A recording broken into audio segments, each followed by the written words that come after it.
You want to know why we lost the war? The grizzled Kax'thar veteran's mandibles clicked in agitation as he nursed his drink. I'll tell you why we lost. We never stood a chance against those psychotic primates. The young journalist leaned forward, her antennae twitching with interest. She'd heard rumors about the infamous Human-Kax'thar conflict, but first-hand accounts were rare. Most veterans preferred to forget, but surely the Empire's military superiority, she began. Military superiority? The veteran laughed, a harsh chittering sound. Let me explain something about humans and warfare. You think you understand violence? You think you understand combat? You don't know shit. He took another long drink, compound eyes reflecting the dim light of the space station bar. Here's what you need to understand about humans. They turned warfare into an art form long before they ever left their gravity well. While we were perfecting plasma weapons and energy shields, you know what they were doing? They were finding increasingly creative ways to kill each other with pieces of sharpened metal and refined explosives. But that's so primitive, the journalist protested. Primitive? He slammed his drink down. Let me tell you about primitive. During our first engagement with human forces, we deployed state-of-the-art battle formations, perfect geometric patterns optimized by our finest military AIs. You know what they did? They looked at our perfect formations and laughed. Then they started throwing rocks at us. Rocks? Not just any rocks. Tungsten rods dropped from orbit. Do you have any idea what happens when you drop a telephone pole-sized chunk of metal from space? They called it rods from God. Pure kinetic energy. No radiation, no fancy energy signatures to detect. Just death from above. The journalist's antennae drooped. But surely our superior numbers— Numbers! Another harsh laugh. Oh, that's the best part. We thought the same thing. We had them outnumbered 10-1. But you know what humans are really good at? Fighting outnumbered. They've got this whole mythology built around it. Thermopylae, Agincourt, Rorke's Drift. They love being outnumbered. They write songs about it, make movies about it. Their entire military history is just an endless highlight reel of smaller forces defeating larger ones through sheer audacity and creative problem-solving. He gestured to the bartender for another drink. You know what really terrifies me about humans? They've gamified warfare, turned it into a sport. While we were developing combat doctrines based on pure logic and efficiency, they were creating things called video games that simulated combat in increasingly complex ways. By the time we encountered them, their civilian population had spent more time thinking about tactical combat scenarios than our military strategists. But that's just simulation, the journalist argued. Surely actual combat is exactly what they've been preparing for their entire existence. Every human child grows up playing war games, capture the flag, paintball, laser tag. They turn combat into entertainment, and that's not even the scariest part. He leaned forward, voice dropping to a whisper. The scariest part is their creativity. We thought we understood warfare. We had it down to a science. Perfect formations, optimal weapon configurations, carefully calculated risk assessments. But humans? Humans look at a battlefield and see possibilities. What do you mean? During the Battle of Proxima Centauri, we had their fleet cornered. Superior numbers, superior positioning, superior firepower. By every tactical calculation, they were finished. You know what they did? They intentionally detonated their own antimatter reactor containment fields to create a massive electromagnetic pulse, fried their own systems along with ours. Then, while both fleets were dead in space, they launched boarding parties using primitive chemical rockets. He shuddered. Do you know what it's like to be in a state-of-the-art warship, surrounded by the most advanced technology in the galaxy, and watch humans in mechanical pressure suits cut through your hull with thermal lances, not plasma cutters, not energy beams, literally just really hot metal, and they were singing while they did it. Singing. Some ancient war song. Blood upon the risers, I think they called it. Something about parachutes failing. They have songs about their troops dying horribly, and they sing them to boost morale. What kind of species does that? The journalist's mandibles twitched nervously. But surely their technological limitations— See, that's where everyone gets it wrong. We thought their primitive technology was a weakness, but humans don't view technology the way we do. To them, technology is just another tool in the toolkit. They'll use plasma rifles alongside ballistic weapons, quantum computers alongside mechanical analog systems. Whatever works. Whatever gets the job done. He gestured expansively. You know what really drives the point home? Their language. They've got this saying, there's more than one way to skin a cat. First time I heard that, I had to ask for clarification. Turns out it's an idiom about problem solving. But think about that for a moment. They've got a common saying about multiple methods of removing an animal's hide. That's the kind of species we were dealing with. But we had better ships, better weapons, better ships. Let me tell you about human ships. While we were building elegant vessels with perfect symmetry and optimal energy distribution, humans were basically strapping engines to giant chunks of metal. Their ships weren't elegant. They were brutal, over-engineered monsters designed to take a beating and keep fighting. They didn't even bother with proper energy shielding on their smaller vessels, just slapped on layers and layers of armor and called it good enough. He took another drink. And their weapons? Sure, we had more advanced energy weapons. But you know what humans brought to the fight? Everything. Literally everything.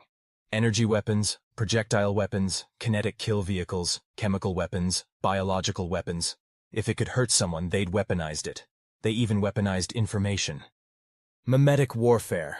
Psychological operations. They didn't just want to defeat us militarily. They wanted to break our will to fight. They studied our culture, our psychology, our social structures. Then they used that knowledge against us. Started spreading rumors, stories, urban legends. Created doubt, fear, uncertainty. By the end of the war, we had troops surrendering because they'd heard humans could smell fear and would give you a quicker death if you didn't resist. The journalist's antennae twitched rapidly. But that's ridiculous. Of course it was ridiculous. But that's the thing about humans and warfare. They don't care about ridiculous. They care about effective. If something works, they'll use it, no matter how strange or primitive it might seem. He drained his glass. But you want to know the real reason we lost? The absolute fundamental reason why humans are unbeatable in warfare? Why? Because they enjoy it. Not the killing, not the death. Well, some of them do. And those ones are terrifying. But the challenge, the problem solving, the strategy and tactics. They treat warfare like a game, like a puzzle to be solved. And they're really good at solving puzzles. He gestured to the bartender for another round. You know what they did after we surrendered?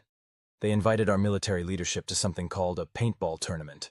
Said it would be good for building post-war relations. So there we were, the highest-ranking survivors of our military, getting shot at with balls of colored dye by laughing humans who treated the whole thing like some kind of party game.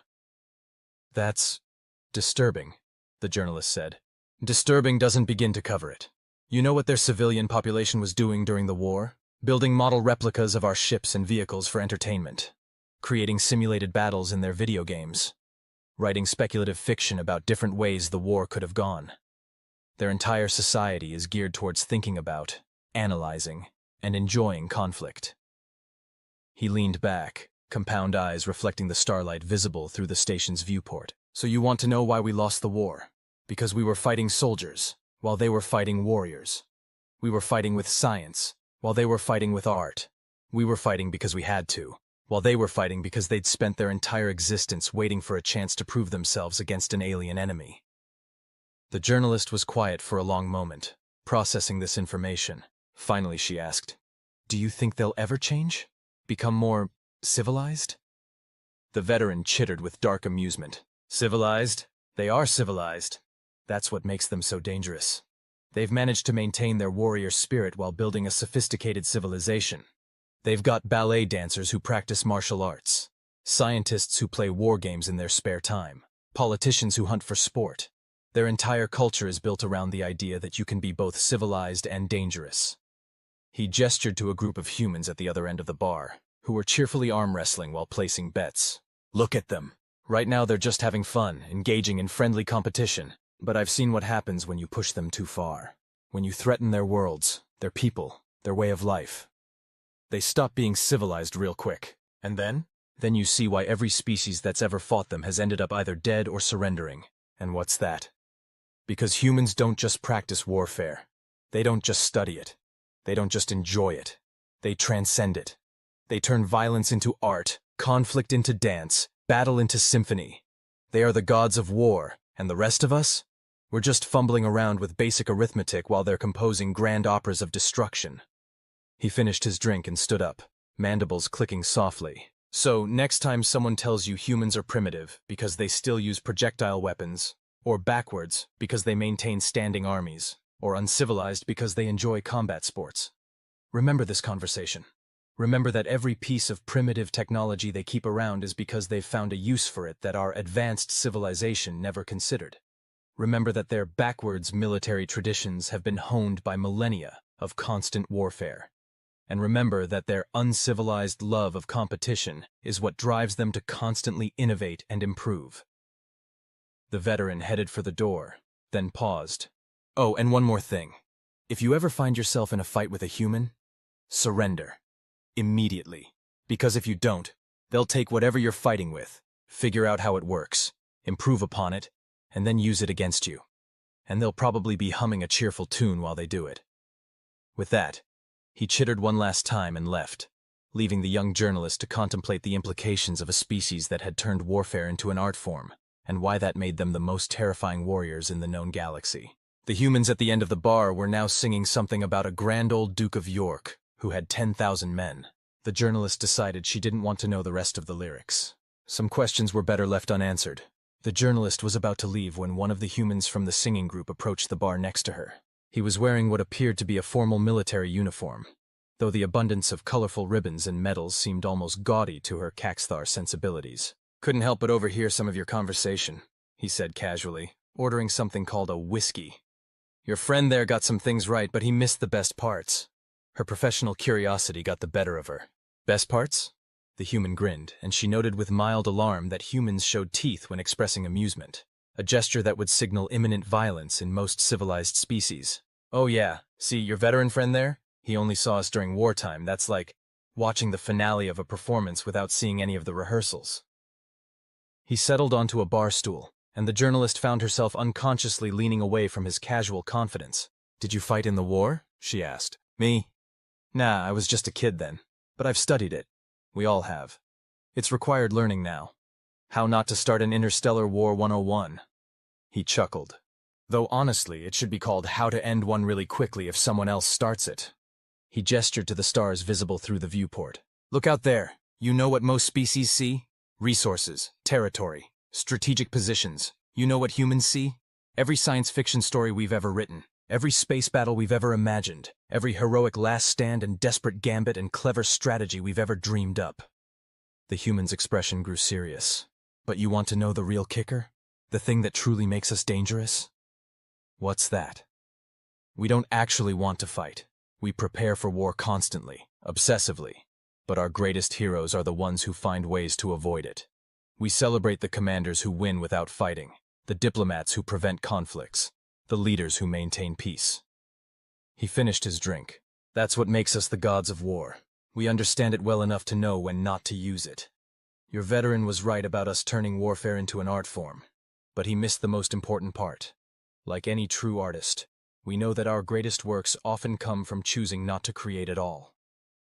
The human stood up, straightening his uniform. "That's why we're here now, drinking together in this bar instead of shooting at each other in space. Because as much as we excel at warfare, we're even better at figuring out ways to avoid it." He smiled again, and this time the journalist didn't flinch at the sight of teeth. "Just remember, the only thing humans love more than a good fight is a good reason not to have one." With that, he returned to his companions, who were now attempting to sing something about 99 bottles of beer on a wall. The journalist looked down at her notes, then up at the stars, and finally understood why humans were considered the gods of war. It wasn't because they were the best at fighting. It was because they were the best at understanding why not to. She had her story, but somehow she suspected it wasn't the one she had originally set out to write. Behind her, the humans started singing again. This time something about a buffalo soldier in the heart of America. She decided that some songs, like some species, were best appreciated from a safe distance, preferably from behind several layers of reinforced armor, just to be safe. As the journalist processed the human officer's words, she noticed something odd about the bar's atmosphere. The ambient noise had shifted. The singing had stopped. She turned to see what had caused the change, and found the human group staring at a news broadcast on the vid screen. "Breaking news. Pirates had attacked a civilian transport near the Carina Nebula. Not just any transport. a refugee ship carrying children from the war-torn Rigel sector. The change in the humans was immediate and dramatic. Gone were the smiles, the casual postures, the friendly banter. Their expressions had turned to stone, and the journalist felt a primitive shiver run down her thorax. This, she realized, was what the veteran had tried to warn her about. A new human approached her table, female this time, wearing civilian clothes but moving with an unmistakable military bearing. Without asking, she sat down. "You want to know why we're really the gods of war?" the woman asked, her voice quiet but intense. "Watch what happens next." "What do you mean?" "Those pirates?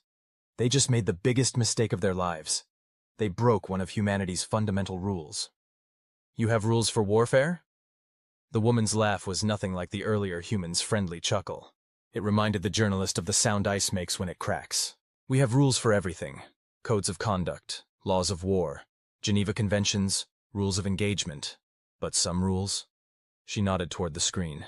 "Some rules are written in our DNA." The journalist watched as the humans in the bar began making calls, sending messages, coordinating with an efficiency that seemed at odds with their earlier revelry. "See, most species think we're dangerous because we're good at fighting," the woman continued. "But that's not it at all. We're dangerous because we have lines that shouldn't be crossed. And when someone crosses those lines..." She smiled, and the journalist suddenly understood why some species considered human smiles to be threat displays. "The veteran you spoke to. He saw us during a regular war. The officer? He knows our history, our preparation, our potential. But neither of them showed you what happens when humanity gets truly angry." On the screen, reports were coming in of multiple naval vessels changing course toward the Carina Nebula. Not just human ships, vessels from every major power in the sector. The journalist's antennae twitched in surprise. "How?" "Alliances," the woman explained. "Another thing we're good at. When humanity goes to war, we don't just bring weapons. We bring friends, allies, partners. Because we learned a long time ago that the strongest warrior isn't the one with the biggest guns. It's the one with the most people willing to stand beside them." She gestured to the screen. "Right now, every nation that signed the Terran Accords is mobilizing. Not because they have to, but because they know that if they ever need help, humanity will remember who stood with us." "But it's just pirates." "Just pirates?" The woman's expression darkened. "They attacked children, refugees, the helpless, the innocent. Do you know what that means in human terms?" The journalist shook her head. "It means the rules just changed. When we fight a regular war, we have restrictions, limitations, ethics. But when someone targets children," she pointed to the screen where more ships were appearing, "that's when you see why we're called gods of war." The human officer from earlier appeared beside their table. "Task force is assembled. We're getting reports of similar groups forming in 3 other sectors. Someone's been keeping tabs on these pirates for a while." "Of course they have," the woman replied. "We never forgot. We never forget." The journalist's professional instincts kicked in. "Never forgot what?" The two humans shared a look. The officer spoke first. 3 years ago, these same pirates hit another transport. We couldn't prove it was them, but we knew. So we watched, waited, gathered intelligence, built networks, made friends." "And now?" the journalist asked. The woman's smile was terrifying in its calmness. "Now they've given us an excuse, a justification, a reason. And that's when humans are at their most dangerous, when we can act with full moral authority."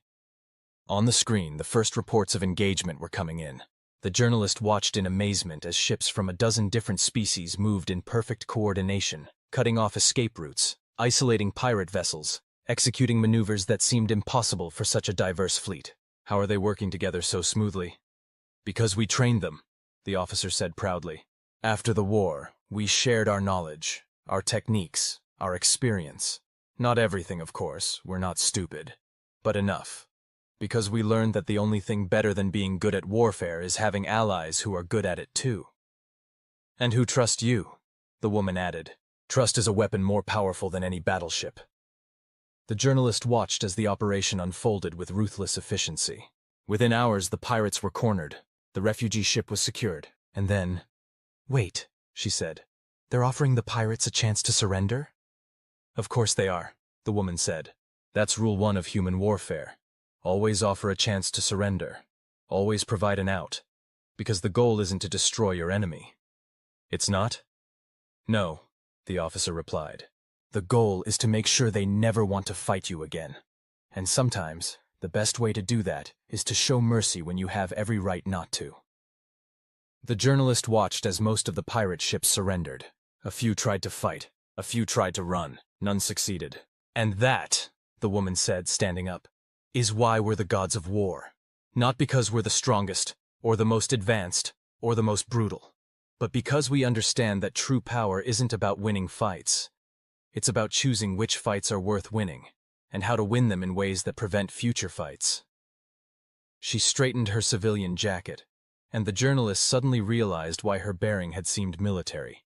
The woman's clothes might be civilian, but the way she carried herself screamed, "Admiral." "One last lesson about humans and warfare," the Admiral said. "We're not just good at fighting wars. We're good at ending them.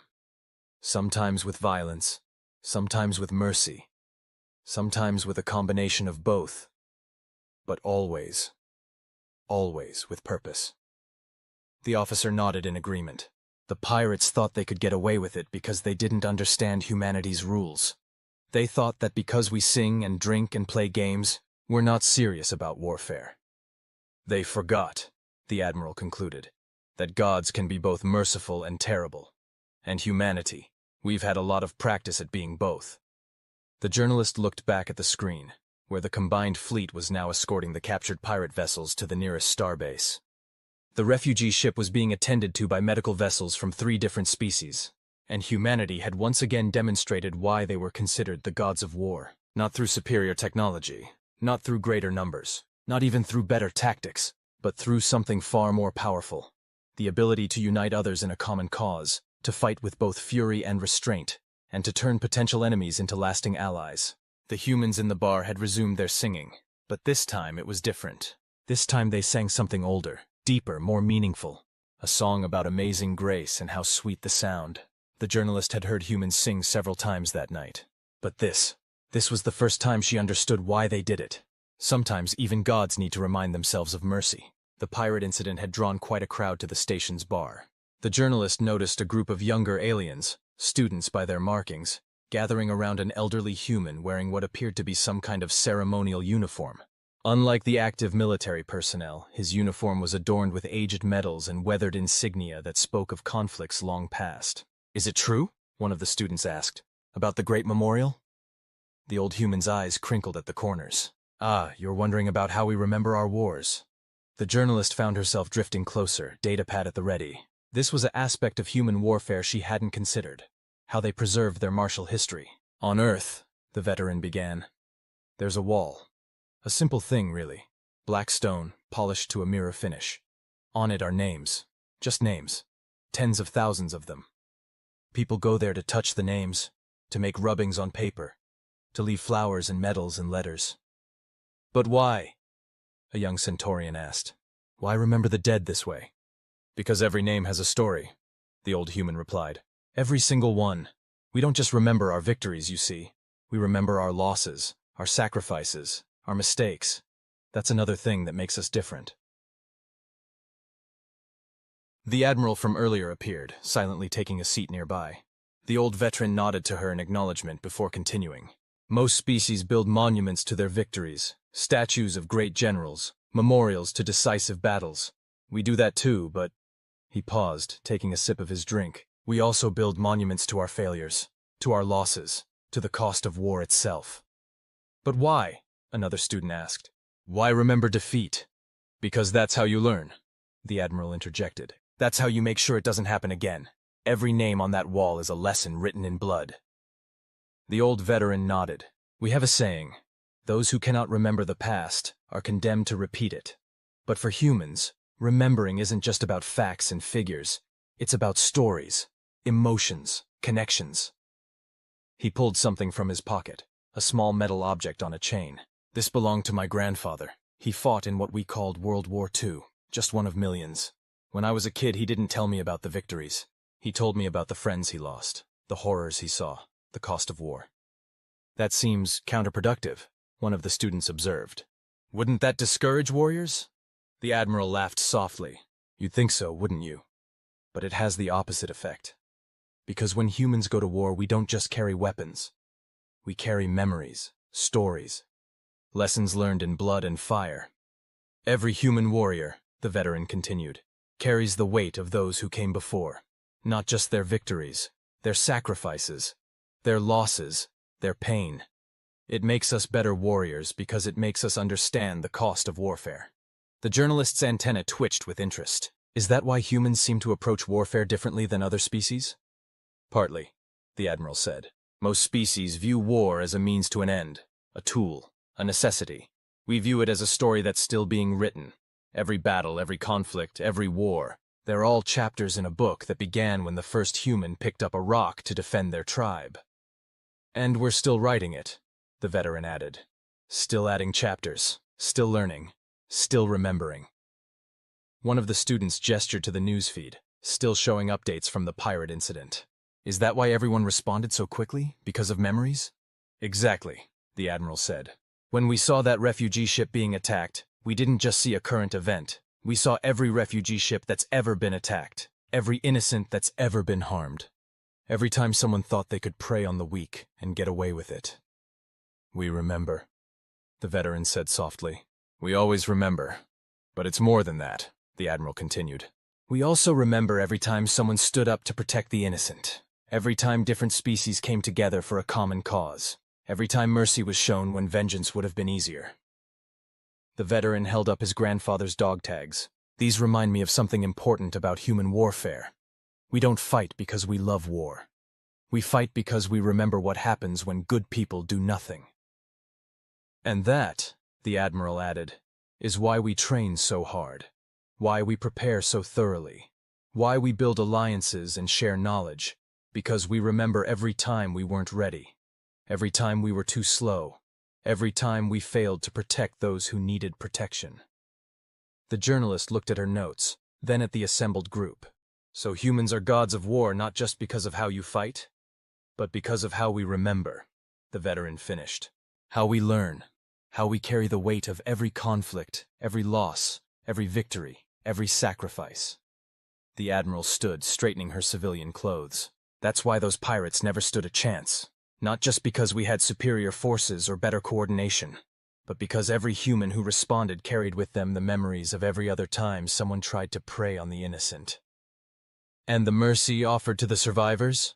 One of the students asked. Also because we remember, the veteran said. We remember what happens when victory becomes vengeance, when justice becomes cruelty. We remember because we have to, because if we forget, we risk becoming what we fight against. The newsfeed showed the last of the pirate ships being escorted to the starbase. The refugee ship was safely docked, its passengers being cared for by a multi-species medical team. So you see, the veteran concluded, being gods of war isn't about being the best at fighting. It's about being the best at remembering why we fight, when to fight, and most importantly, when not to. And when we do fight, the Admiral added, we carry with us every lesson, every story, every sacrifice that came before.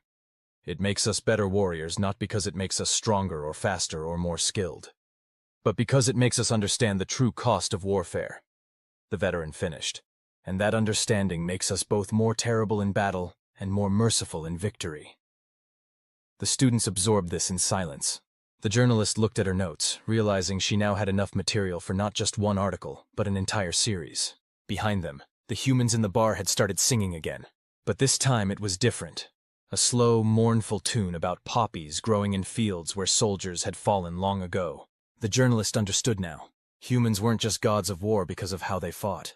They were gods of war because they never forgot why they fought, or what it cost